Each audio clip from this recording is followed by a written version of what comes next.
Thanks for joining us now for Aging with Style with Vitale Wealth Management. You know, 2026 marks a fundamental shift in retirement planning, moving from traditional one-size-fits-all approaches to really personalized and flexible solutions that address immediate financial needs while also building long-term retirement security. Joining us now is President and owner Joe Vitale. We appreciate you being here, and as always, we want to remind people to sign up for your helpful newsletter. It's called Financial Vitals, all of the latest market trends, tons of financial news, and more. You can get it by scanning the QR code on your screen right now.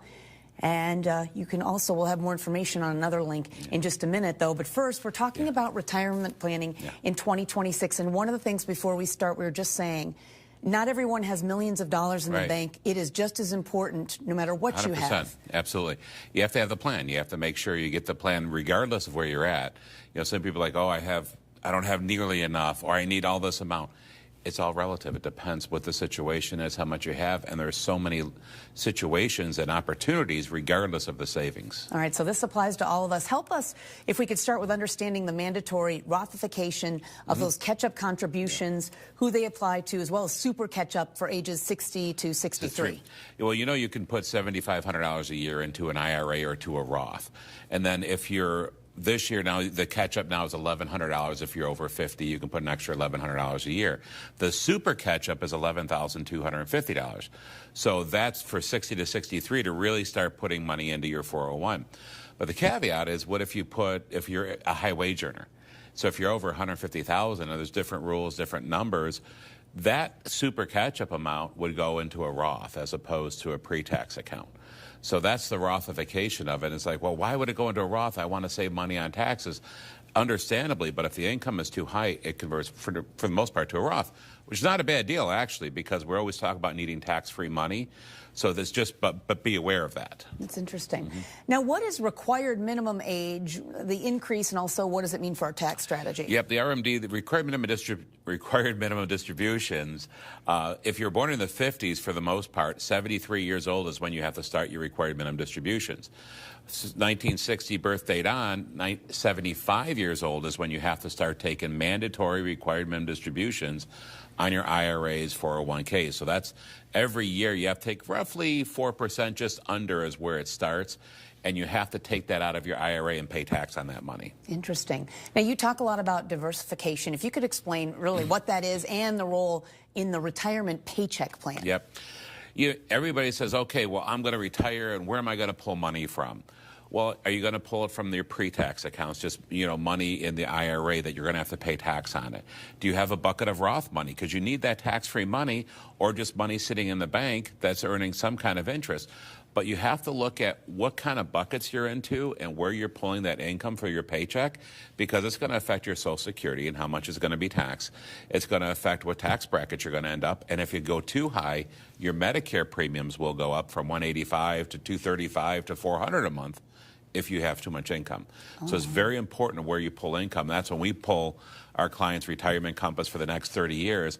I have strategically pulled from different places to keep them in that bracket. It's interesting. Now, we want to ask you about the 529 plan to Roth IRA transfers and everything we need to know about this change. Is this for the new year? Yeah, the new year. What's the nice thing about that is a lot of, in my own family, one of my nephews, they have a 529 and they didn't go to college. They got a good job. They did that, they just didn't want to. They're going to the trades. You're seeing that a lot now. So they've got all this money just sitting there in a 529. Well, the beneficiaries, they can now take their piece and put it into a Roth IRA, which is awesome, because now it was all pre-tax, but now at this point it can be tax-free as long as they don't touch it. But they got to wait till 59 and a half.